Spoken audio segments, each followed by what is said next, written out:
الحمد لله رب العالمين. اللهم صل وسلم وبارك على محمد وعلى آل محمد.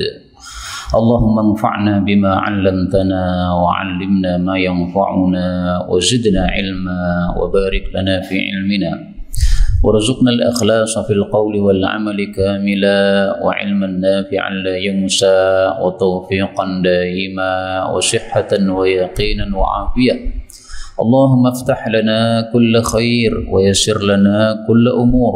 اللهم انصر المجاهدين وارحم المستضعفين ودمر أعداء الدين واطمس على أموالهم آمين يا رب العالمين. Alhamdulillah kaum muslimin rahimani wa rahimakumullah. Kita lanjutkan pengajian tafsir Al-Quran satu hari satu halaman, dan kita masih membahas surat Al-Qasas pada halaman 389 ayat 29 sampai 35 insyaallah taala.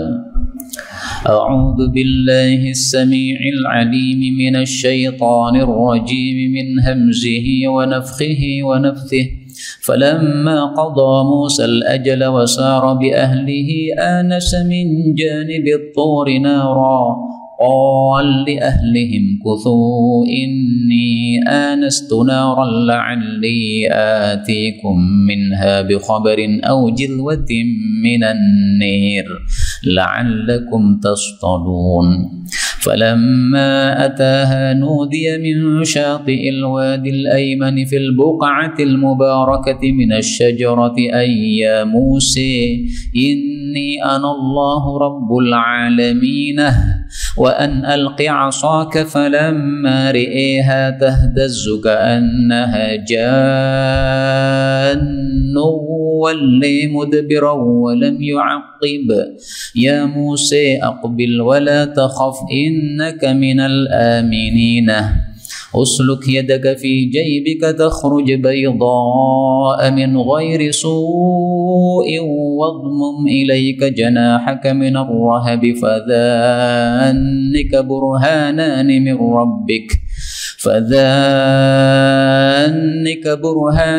من ربك إلى فرعون وملئه إنهم كانوا قوما فاسقين.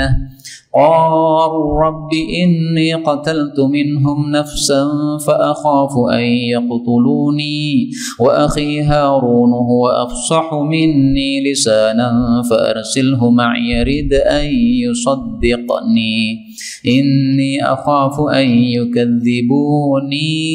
قال سنشد عضدك بأخيك ونجعل لكما سلطانا فلا يصلون إليكما بآياتنا أنتما ومن اتبعكما الغالبون. الحمد لله رب العالمين. اللهم ارحمنا بالقرآن آمين. Oh, belum muncul. Kaum muslimin rahimani wa rahimakumullah. Pada ayat-ayat yang kita baca ini ada beberapa kata yang bisa dibaca dengan dua bacaan. Yang pertama, jadwatin, boleh dikasrah jimnya menjadi jilwatin. Kemudian pada ayat 32 ar-rahbi, ini haknya boleh di fathah ar-rahabi. Fadhanika, nunnya boleh ditasydid fadhanika, panjangnya 6 harakat. Yaqtulun boleh ditambah ya, yaqtuluni. Demikian juga di sini kalau ini yusaddiqu, ini qafnya boleh disukun menjadi yusaddiqa. Yukadzibun boleh ditambah ya menjadi yukadzibuni. Kemudian di sini juga ada kata-kata ridaan, tapi ini saya lupa apakah ada bacaan yang lain.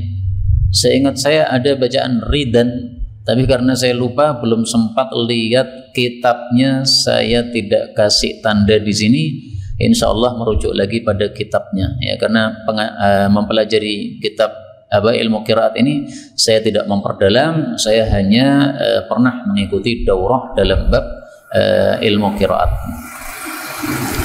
Baik, ini semua qiraah mutawatirah dari Rasul sallallahu alaihi wasallam. Adapun tafsir ringkasnya, Allah mengatakan falamma, maka tatkala qada, menyelesaikan Nabi Musa al-ajal, masa, yaitu masa bekerja di rumah mertuanya. Wasara, dan beliau berjalan bi ahlihi bersama istrinya. Anasa, beliau melihat min janibi, dari samping at-turi, gunung Tursina, naron, akan api yang besar.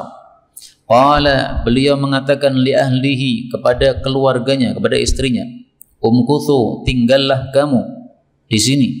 Ini sesungguhnya aku, anastu, aku melihat, naron, api.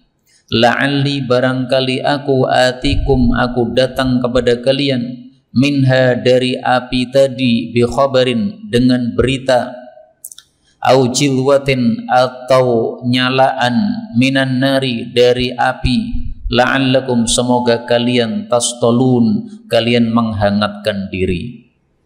Kaum muslimin rahimani wa rahimakumullah, pada pertemuan yang lalu sudah dijelaskan Nabi Musa akan dinikahkan oleh bapaknya dua perempuan yang katanya namanya Syuaib, ada juga yang mengatakan yang lain.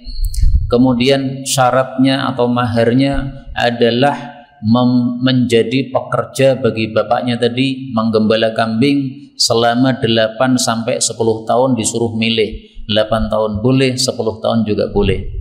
Nah, ketika qadha Musal ajal, Nabi Musa sudah menyelesaikan waktu tugasnya. Waktu tugasnya yang dimaksud di sini menurut Ibnu Abbas adalah 10 tahun. Jadi Nabi Musa tidak memilih yang 8 tahun. Dari sini diambil pelajaran, marilah berbuat baik kepada mertua kita. Kewajibannya Nabi Musa hanya 8 tahun, tapi beliau ngasih tambahan untuk mertuanya 2 tahun. Ini bentuk ihsan, berbuat baik kepada mertua. Ini perlu dijelaskan kenapa sebagian orang tidak mau berbuat baik kepada mertuanya. Sudah dikasih anaknya tapi tidak mau berbuat baik kepada mertuanya. Ini tidak benar. Ini namanya tidak tahu berterima kasih. Kalau putrinya dia tidak diberikan kepada kamu, kamu nggak punya istri. Kamu sudah punya istri, ini berarti mertuamu sudah baik sama kamu. Nah, balas kebaikannya. Rasulullah Shallallahu Alaihi Wasallam bersabda, "Man lam yashkurillaha lam yashkurin nasa." Mohon maaf. "Man lam yashkurin nasa lam yashkurillaha." Siapa yang tidak bisa terima kasih kepada manusia, berarti tidak berterima kasih kepada Allah Subhanahu wa taala. Hadis riwayat Tirmidzi sahih. Maka Nabi Musa di sini tahu berterima kasih. Pendapat yang kedua mengatakan al-ajal di sini 10 plus 10, berarti malah 20 tahun. Nah, kalau betul 20 tahun berarti bonusnya lebih banyak lagi. Ini salah satu pelajaran yang sangat penting untuk kita, supaya kita tahu apa jasa dari mertua kita. Kemudian berikutnya Nabi Musa saro, berjalan ini maksudnya menuju ke Mesir, akan kembali ke negara aslinya. Kenapa Nabi Musa berani balik ke negara aslinya padahal dikejar-kejar oleh Fir'aun? Karena Fir'aun punya peraturan, siapa yang melakukan kriminal di Mesir, maka kalau sudah lewat 10 tahun maka masalahnya dianggap selesai. Nah, Nabi Musa sudah menyelesaikan 10 tahun, maka dia berani balik ke Mesir karena peraturannya Fir'aun tersebut. Kemudian di tengah jalan, anasa min janibi turi nara, dia melihat ada api di samping gunung. Jadi Nabi Musa waktu itu berada di gunung, di tengah-tengah perjalanan menuju ke Mesir. Dan beliau waktu itu tidak tahu jalan. Tidak tahu jalan karena dua. Pertama, karena memang tidak ngerti arahnya. Yang kedua, karena gelap gulita, tidak ada penerangannya.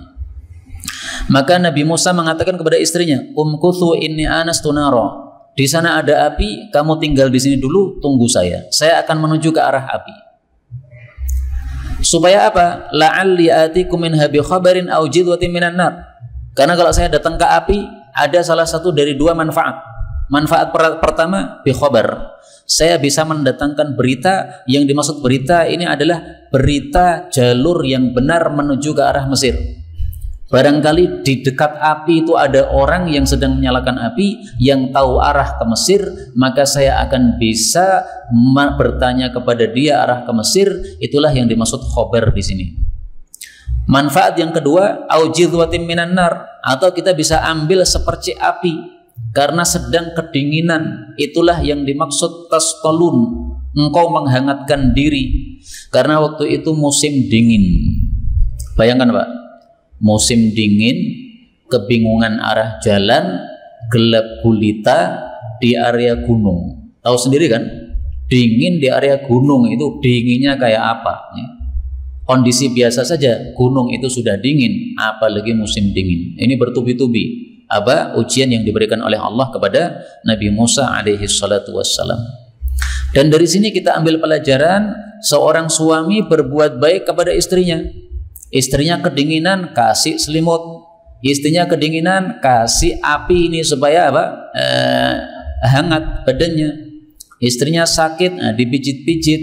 Istrinya lelah, dipijit-pijit. Ini termasuk perbuatan baik kepada istri yang diajarkan oleh baginda Rasulullah sallallahu alaihi wasallam.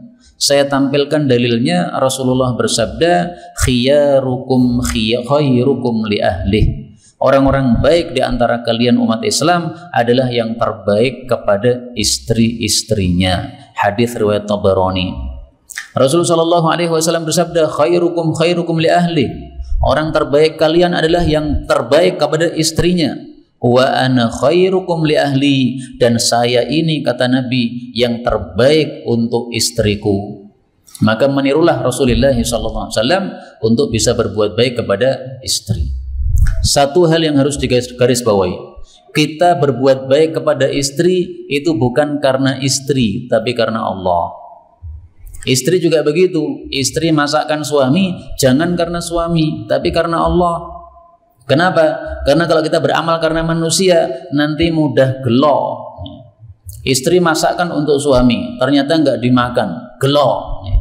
Nggak usah gelo. Kenapa? Masaknya itu karena Allah. Mau dimakan mau tidak, sudah dapat pahala. Suami mijiti istri karena Allah. Sehingga istrinya mengatakan, wah mijitmu kok ora enak mas, malah loro kabeh aku. Enggak sakit hati. Kenapa? Mijitnya karena Allah. Mau diomongi apapun, kalau karena Allah itu enggak gelo. Maka tolong diperhatikan, beramal kok gelo itu seringkali gara-gara amalnya kurang ikhlas. Ini garis bawah, perlu digaris bawahi.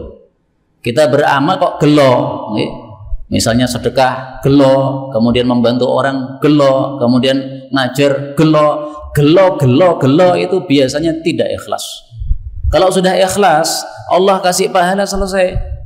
Mau dakwah ditolak nggak peduli. Kenapa? Saya berdakwah bukan karena kamu, berdakwahnya karena Allah. Kamu tolak, kamu ludahi, kamu cemooh, nggak peduli. 30. Falamma maka tatkala ataha, Nabi Musa datang kepadanya, nudia dipanggil, min syati'i dari tepi, dari samping, al-wadi lembah, al-aymani yang kanan, samping kanan, fil buq'ati pada tempat, al-mubarakati yang diberkahi, minas syajarati dari pohon, an bahwasanya ya Musa, wahai Musa, inni anallah, sesungguhnya saya ini adalah Allah Rabbul Alamin, pemelihara seluruh alam. Jadi Nabi Musa kemudian mendatangi dia ini apa? Dia ini bisa dikembalikan kepada salah satu dari dua, mendatangi api atau mendatangi pohon. Karena pohon atau api itu sama-sama muannats, maka diungkapkan dengan kata-kata ya. Yang belajar bahasa Arab tahu kalau muannats itu ha, kalau mudzakkar itu hu. Nah, di sini ha. Maka Nabi Musa dipanggil, artinya ada suara. Ini suara siapa? Suara Allah Subhanahu wa taala. Loh, berarti Allah punya suara? Iya, karena terdengar oleh Nabi Musa alaihi salatu wassalam. Hanya saja laisa kamitslihi syai'. Allah tidak seperti makhluknya, tidak seperti apapun. Maka jangan mengira suara Allah seperti suara saya, yaitu bibir bergerak-gerak akhirnya keluar suara bunyi yang bisa terdengar oleh telinga seperti yang panjenengan dengar sekarang ini. Pokoknya tidak seperti makhluk. Lah terus bagaimana? Ya kita nggak bisa menjelaskan. Nabi Musa yang bisa menjelaskan. Nabi Musa yang mengalami, kita nggak tahu. Kemudian di sini disebutkan sisi kanan lembah. Sisi kanan maksudnya kanannya Nabi Musa. Jadi Nabi Musa lembahnya di sana, sisi kanan. Al-Buq'atil Mubarakah, tempat yang diberkahi, yaitu di Gunung Turisinin. Maka Gunung Tursina ini tempat yang berkah, sehingga disebutkan oleh Allah Subhanahu wa taala di dalam Al-Qur'an sebagai sumpah. Pada surat At-Tin Allah bersumpah demi tin, demi zaitun, demi gunung Sinin atau gunung Sina atau Tursina. Ini semuanya tempat-tempat yang berkah. Tempat yang banyak pohon tinnya ini berkah. Tempatnya Nabi Musa ini berkah. Wa hadzal baladil amin, ini Mekah ini juga berkah. Ini Allah bersumpah dengan 3 tempat yang berkah-berkah. Baitul Maqdis, Tursina, dan Mekah. Allah mengatakan kepada Nabi Musa, wahai Musa, sesungguhnya saya Allah pemelihara seluruh alam. Yang dimaksud alam itu semua selain Allah, itu alam. Malaikat itu alam, jin itu alam, manusia itu alam, binatang itu alam, kemudian bintang dan semua itu adalah alam. Dari sinilah diambil istilah kalimullah, diajak bicara oleh Allah. Ini kehebatan Nabi Musa alaihissalam. Tapi jangan dikira yang kalimullah hanya Nabi Musa. Nabi Muhammad SAW juga kalimullah. Karena Nabi Muhammad SAW naik ke langit, kemudian diajak bicara oleh Allah tentang kewajiban sholat 5 waktu. Kalimullahnya Nabi Musa kalah dengan kalimullahnya Nabi Muhammad SAW. Karena Nabi Musa cuma di bumi, sementara Nabi Muhammad SAW naik ke langit paling atas, mentok atas yang paling tinggi, langit 7. 31. Wa an alqi, dan bahwasanya lemparkanlah asaka, tongkatmu. Falamma maka tatkala ra'aha, dia melihat tongkat itu, tahtazzu, bergerak-gerak, ka'annaha, seolah-olah tongkat itu jannun, ular kecil yang gesit geraknya. Walla, maka Nabi Musa berpaling, mudbiron, lari dari ular tadi, ketakutan. Walam yu'aqib, dan tidak kembali. Maka Allah panggil, ya Musa, wahai Musa, aqbil, datang. Wala takhaf, jangan takut. Innaka minal aminin, sesungguhnya engkau termasuk orang-orang yang aman. Jadi Allah Subhanahu wa taala menyampaikan 2 hal kepada Nabi Musa. Yang pertama, Allah memberitahu siapa dirinya, saya Rabbul Alamin. Kaum muslimin rahimani wa rahimakumullah, kalau panjenengan mendengar suara, wahai hambaku, saya Rabbul Alamin, saya kasih kamu keistimewaan, mulai hari ini tidak usah sholat 5 waktu, khusus kamu karena kamu hamba saya yang baik. Kalau panjenengan mendengar seperti itu, jangan kira itu seperti Nabi Musa dapat wahyu, tapi itu iblis menipu panjenengan. Syekh Abdul Qadir Al-Jilani, seorang ulama sufi dan ahli fikih madhab Hambali, beliau pada suatu malam ketika salat tahajud mendengar suara dari langit, wahai hambaku Abdul Qadir Jilani, engkau hamba pilihanku, mulai malam ini tidak kewajibkan lagi untuk kamu salat 5 waktu, gugur untuk kamu salat 5 waktu, khusus untuk kamu. Maka beliau mengatakan, kadzabta aduwallah, kamu dusta wahai musuhnya Allah. Maka si iblis dari langit, dari atas mengatakan, wahai Jilani, sesungguhnya sudah banyak orang-orang saya tipu dengan tipuan seperti ini, tapi kamu ternyata selamat dari tipuan saya. Nah, ini berbeda. Anallah Rabbul Alamin, ini betul-betul Allah. Tapi kalau ada suara kita dengar, itu setan seperti itu. Karena tidak mungkin kita diajak bicara langsung oleh Allah, nggak mungkin. Siapa kita itu siapa? Kemudian yang kedua, Allah mengatakan lempar tongkatmu. Kenapa disuruh melempar tongkat? Allah ingin menampakkan kekuasaan Allah Subhanahu wa taala, bahwasanya tongkat yang asalnya benda mati itu bisa menjadi makhluk hidup. Supaya Nabi Musa menghadapi Fir'aun pede. Kamu lemah, nggak punya apa-apa. Fir'aun kuat, tentaranya banyak, tapi kamu memiliki mukjizat yang tidak dimiliki oleh Fir'aun. Jadi harus pede berangkat kepada Fir'aun. Nah, maka ditampilkan mukjizat. Tatkala melihat tongkat itu bergerak-gerak seperti ular kecil, Nabi Musa ketakutan lari. Ini menunjukkan bahwasanya Nabi saja bisa takut, Pak. Apalagi kita selain Nabi. Jadi takut enggak masalah. Adapun ayat yang mengatakan la khaufun alaihim walahum yahzanun, tidak takut dan tidak sedih, itu besok di akhirat. Nah, Nabi Musa juga merasakan takut waktu itu. Pertanyaannya di sini disebutkan jannun, ular kecil. Sementara pada surat yang lain, pada surat Al-A'raf ayat 107, thu'banum mubin, tongkatnya menjadi ular yang besar, ular naga.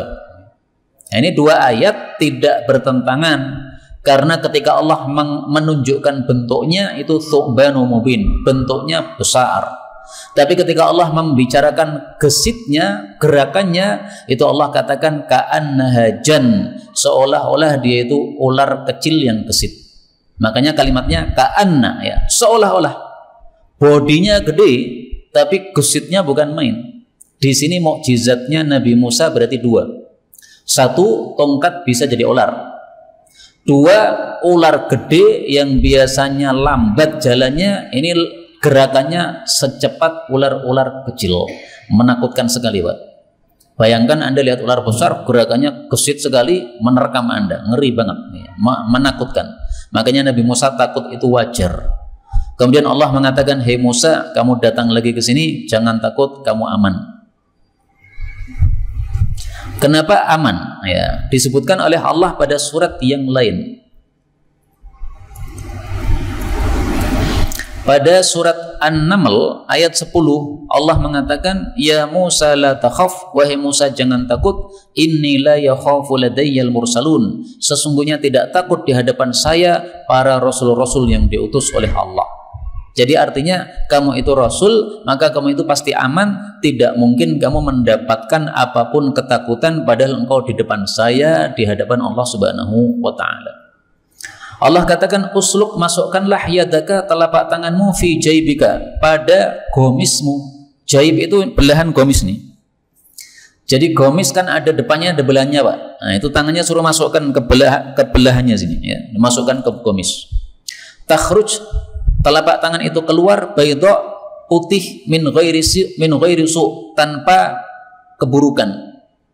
Wadmum, dan kumpulkanlah ilaika, kepada engkau, janahaka, tanganmu, yaitu maksudnya dikumpulkan ke dada, minar rahabi, dari sebab takut, fadhanika, maka kedua hal itu, burhanani, dua bukti, dua mukjizat, mir rabbika, dari pemeliharamu, ila fir'auna, kepada Fir'aun, wa malaihi, dan pembesar-pembesarnya.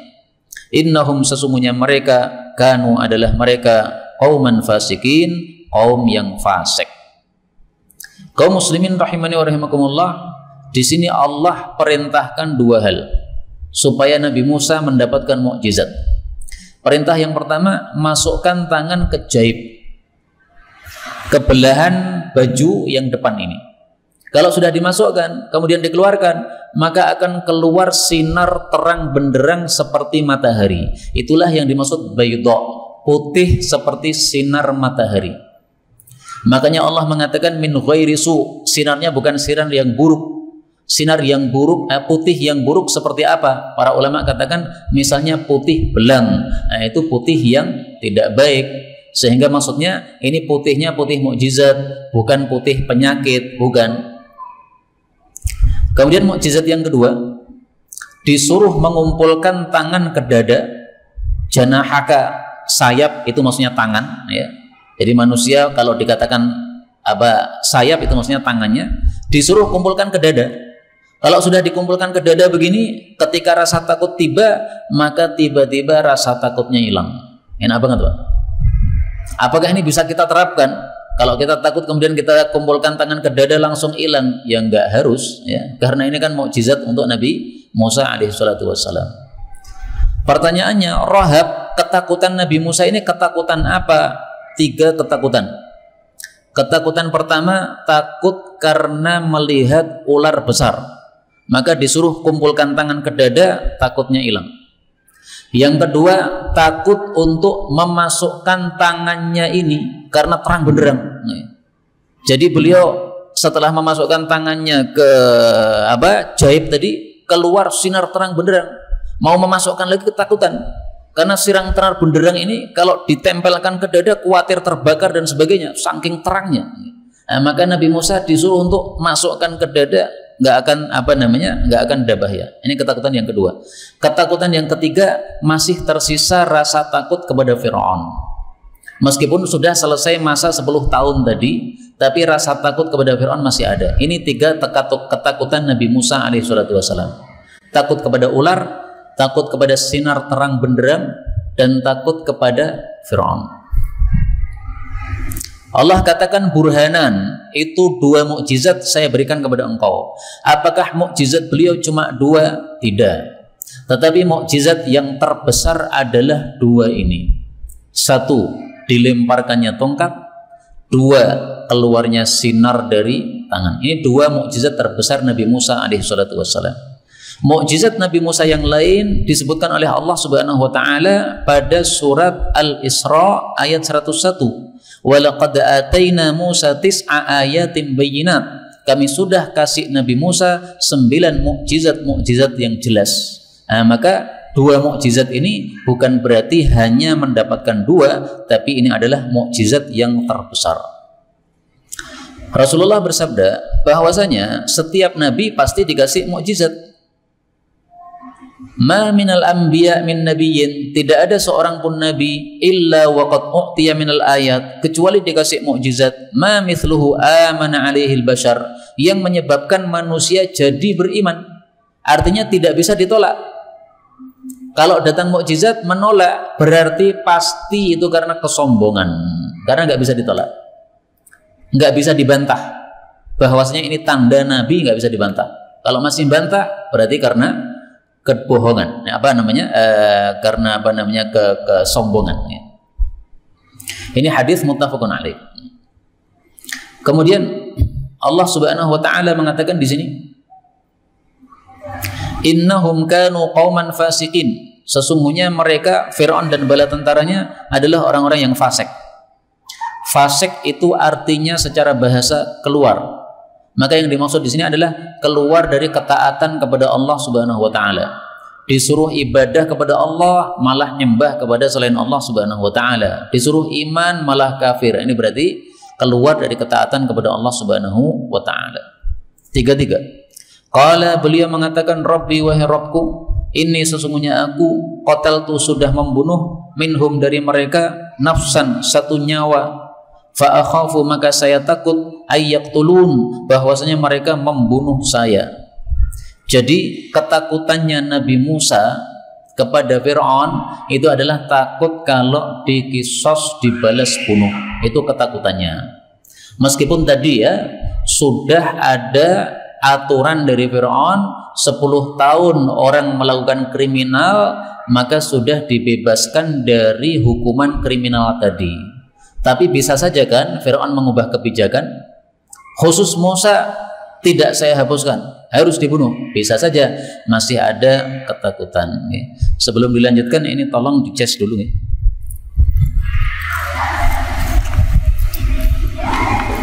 Hari ini kok banyak anak-anak nih? Biasanya nggak ada.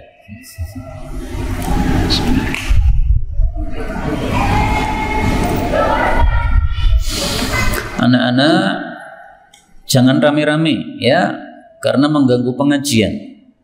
Kemudian kalau rame-rame habis maghrib di luar rumah itu bisa bahaya. Ada setan-setan yang bertebaran. Kalau mau keluar rumah itu sebenarnya anak-anak kecil tuh habis isya, Pak. Jadi habis maghrib tuh anak-anak jangan dikeluarkan dari rumah. Setan bertebaran. Kemudian ayat yang ke-34, wa akhi Harun, sementara saudaraku Harun ini huwa afsahu minni, dia lebih fasih daripada saya, lisanan, lisannya, fa arsilhu ma'ya, maka utuslah dia bersama saya, ridaan, sebagai penolong, sebagai bantuan, yusaddiquni, dia akan membenarkan saya. Ini sesungguhnya aku akhafu, saya takut, ayyukadzibun, bahwasanya mereka mendustakan saya. Kaum muslimin rahimani wa rahimakumullah, sudah dijelaskan di muka bahwasanya Nabi takut itu wajar. Bahkan tidak hanya Nabi Musa alaihissalatu wassalam, Nabi Muhammad sallallahu alaihi wasallam itu juga merasakan ketakutan. Saya tampilkan dalilnya. Dalam Al-Qur'an Allah Subhanahu wa taala menurunkan ayat surat Al-Maidah ayat 67. Ya ayyuhar rasul, wahai Nabi Muhammad sallallahu alaihi wasallam, balligh ma unzila ilaika min rabbik. Sampaikan dakwah, sampaikan wahyu yang diturunkan Allah kepada engkau. Wa illam taf'al fama ballaghta risalata. Kalau kamu tidak lakukan, berarti kamu tidak menyampaikan risalah Allah. Wallahu ya'simuka minan nas. Allah itu menjamin, menjaga kamu dari manusia, tidak mungkin mereka membunuh kamu. Sebelum turun ayat ini, Rasulullah malam-malam itu menyuruh para sahabat berjaga. Jangan sampai beliau tidur tiba-tiba diserang musuh dari luar. Tapi setelah turun ayat ini, maka para sahabat disuruh untuk istirahat semua. Udah istirahat semua, nggak perlu saya dijaga. Berarti Rasulullah juga ada perasaan ketakutan. Namanya punya musuh, takut wajar Pak, nggak ada masalah. Jadi takut selain Allah itu bukan berarti syirik. Nggak boleh takut kepada selain Allah, itu syirik. Nggak benar begitu. Takutnya takut bagaimana dulu? Kalau takutnya menganggap selain Allah seperti Allah, itu baru syirik. Kalau takut ular karena punya bisa, nggak ada masalah. Takut makan pedes nanti bisa diare, nggak ada masalah. Nah, ini takut karena memang punya musuh. Maka di sini pun Nabi Musa, akhafu, saya takut mereka membunuh saya. Maka untuk mengatasi ini Nabi Musa minta solusi. Solusinya apa? Akhi Harun, mas saya Nabi Harun. Akhi maksudnya mas, karena Nabi Harun lebih tua daripada Nabi Musa alaihissalam. Kata Nabi Musa, Nabi Harun itu afsah, lebih fasih lisannya. Kenapa Nabi Musa kalah fasih dengan Nabi Harun? Konon Nabi Musa kalah fasih dengan Nabi Harun karena pada saat kecil beliau sempat makan api. Kasusnya diceritakan dalam Israiliyat bahwa Fir'aun ini ketika memegang Nabi Musa kecil dijambak jenggotnya oleh Nabi Musa. Marah dia. Kalau benar cerita ini berarti Fir'aun pun jenggotan Pak. Jenggot ini termasuk sunnah baginda Rasulullah sallallahu alaihi wasallam. Kita pelihara jenggot bukan karena ingin niru Fir'aun, tapi karena mengikuti sunnah baginda Rasulullah sallallahu alaihi wasallam. Nah, marah Fir'aun, kemudian dia ingin bunuh Musa ini. Maka istrinya mengatakan, jangan dibunuh. Ini anak narik jenggot karena memang nggak paham apa-apa. Anak kecil belum paham kalau jenggot ditarik itu sakit. Buktikan kalau dia belum paham, suruh milih roti sama milih api. Di sana ada api, di sana ada roti. Anak kecil dilepas, ya pasti pilih api Pak, yang menyala-nyala. Nah, begitu dia mendekat ke api, bara api ya, di sini ada bara api, di sini ada roti atau makanan, dia mengambil bara api, kemudian dimakan, maka ada sedikit kekurangan pada lidahnya sehingga pembicaraannya itu ada sedikit kurang fasih. Ini konon begitu, wallahu a'lam. Saya tidak tahu. Kenapa? Karena hukum asalnya para nabi itu semuanya yang dikirim oleh Allah itu semuanya sempurna. Nggak ada nabi yang cacat fisik, nggak ada. Karena kalau nabi cacat fisik itu bisa menyebabkan orang tidak mau dakwah dia. Misalkan nabi wajahnya elek, maka kaumnya boleh saja mengatakan nabi kok elek ngono. Aku jane ngaji gelem tapi ndelok wajahe munek aku. Nah, akhirnya ra gelem ngaji. Nah, itu jadi alasan nih. Nabi kok ireng elek banget nih, pendek. Nah, enggak mungkin. Pasti fisiknya itu sempurna.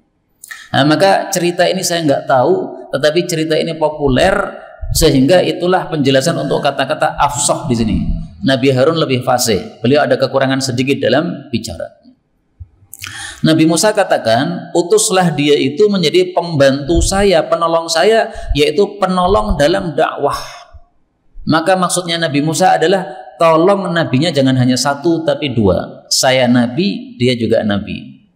Dari sini diambil pelajaran, marilah kalau kita punya kebaikan, maka kebaikan itu di-share kepada orang yang lain. Jangan untuk diri sendiri. Nabi Musa dipilih oleh Allah sebagai nabi. Nah, ini kan kebaikan nih. Beliau pengen kebaikan ini juga didapatkan oleh saudaranya, masnya. Seperti perkataan Ummu Habibah, istri Nabi SAW. Ummu Habibah mengatakan, ya Rasulullah, tolong nikahi adik perempuan saya. Maka Rasulullah bertanya, loh kamu senang kayak begitu? Kamu istriku, adikmu juga istriku, kamu senang? Maka Ummu Habibah mengatakan, ya senang. Karena tidak mungkin Anda nikah cuma satu istri. Nah ini saya jadi istrimu ini kebaikan. Saya pengen kebaikan ini juga didapat oleh adik saya. Maka Rasulullah katakan, tetapi tidak boleh dalam Islam poligami mengumpulkan kakak beradik. Nah ini kejiwaannya bagus, keinginannya bagus bahwa dia ingin men-share kebaikan kepada orang-orang yang lain, terutama pada kerabatnya sendiri. Maka yang dimaksud yusaddiquni, dia akan membenarkan saya, yaitu membenarkan risalah yang engkau kirim untuk saya ini. Saya jadi Rasul, saya menjelaskan, mungkin mereka kurang paham, dijelaskan oleh adik saya, membenarkan bahwa saya betul-betul Rasul, jadi paham mereka.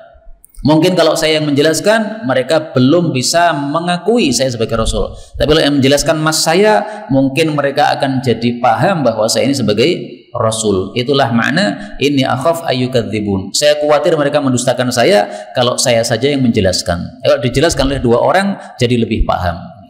35. Qala, Allah mengatakan, sanasuddu, kami akan menguatkan adudaka, lengan atasmu. Adud ini lengan atas. Bi akhika, dengan saudara kamu. Wa naj'alu lakuma, dan kami akan menjadikan untuk kalian berdua sultanan, kekuasaan.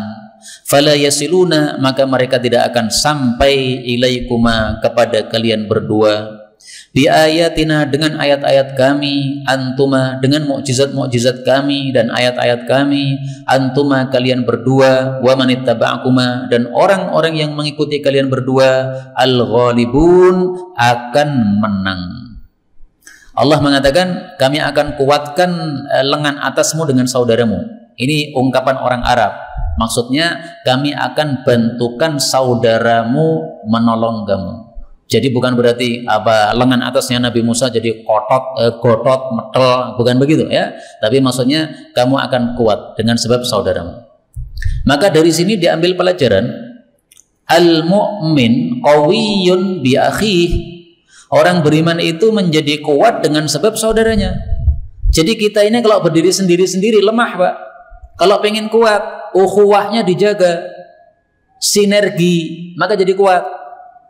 Contoh nih, di rumah saya sekarang ada santri-santri. Saya nggak punya duit untuk membangun pesantren, nggak punya.